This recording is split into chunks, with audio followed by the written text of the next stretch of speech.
President Rodrigo Duterte wants to seal a bilateral ceasefire agreement with the National Democratic Front when both sides meet in the Netherlands in April. Chief Government Negotiator Silvestre Bello III says, quote, "We hope to arrive at a consensus on the bilateral ceasefire to end hostilities on the ground."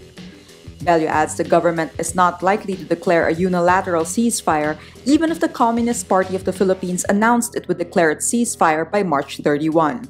The government and the NDF have already exchanged versions of the agreement ahead of the talks next week. Bello says the definition of sensitive terms like the New People's Army's collection of revolutionary tax from businessmen, as well as buffer zones, will be discussed during the talks.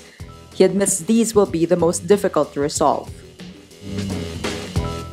Pro-women's rights party list Gabriela slams Speaker Pantaleon Alvarez for his extramarital affair, which he publicly admits.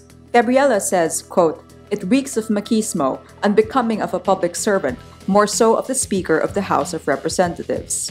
Alvarez on Thursday admitted he has an extramarital relationship with the woman, after reports surfaced that his spat with Davao del Norte Representative Antonio Florendo Jr. began when their girlfriends fought last year.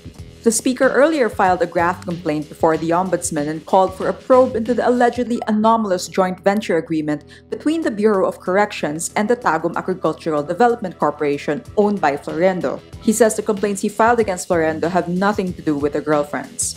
Alvarez's critics say he may be disbarred after he publicly admitted to the affair. He says many lawyers will also be disbarred because of extramarital affairs. Filipino figure skater Michael Martinez secures the last ticket to the 2017 World Figure Skating Championships free skate final. He scores 69.32 in the short program for 24th place in Helsinki, Finland Thursday. Martinez, 20, who became the first Filipino figure skater to compete at the Winter Olympics in 2014, will try to improve his ranking in the men's final on Saturday. The event is a qualifier for the 2018 Winter Olympics in South Korea. Former United States National Security Advisor Michael Flynn offers to testify about potential ties between Donald Trump's presidential campaign and Russia in exchange for immunity. The Wall Street Journal says Flynn proposed his deal to the Federal Bureau of Investigation and the House and Senate Intelligence Committees. Flynn, a close advisor on Trump's 2016 campaign, was forced to step down as the National Security Advisor just weeks into the job last month, after he lied about his talks with the Russian ambassador during the presidential transition concerning Washington's sanctions on Moscow. South Korea's ousted President Park Geun-Hye is arrested Friday on charges of bribery, abuse of authority, coercion, and leaking government secrets. The Seoul Central District Court says, quote, "It is justifiable and necessary to arrest Park as key charges were justified and there is risk of evidence being destroyed." Park, 65, becomes the third former leader to be arrested over corruption in South Korea, where politics and big business have long been closely tied.